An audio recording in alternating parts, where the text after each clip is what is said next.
Welcome to Luca is a Billionaire, where the only thing I invest in is your answers. You start by opening the Facebook app because the in-app scanner links codes to profiles and pages.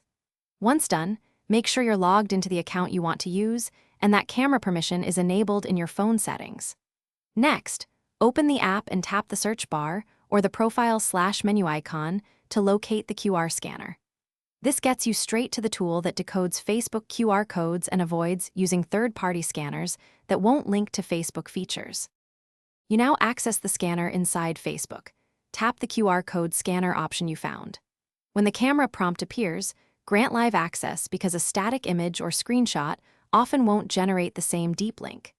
Then position the phone so the code fills about 1/4 to 1/3 of the frame, steadying your hands and holding 6 to 12 inches away.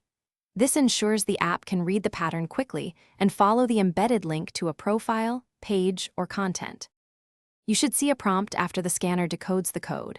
Tap it to open the Facebook profile, page, or content directly. If nothing happens, make sure lighting is bright. Wipe the camera lens and retry or force close and reopen Facebook, since cached glitches can block the redirect.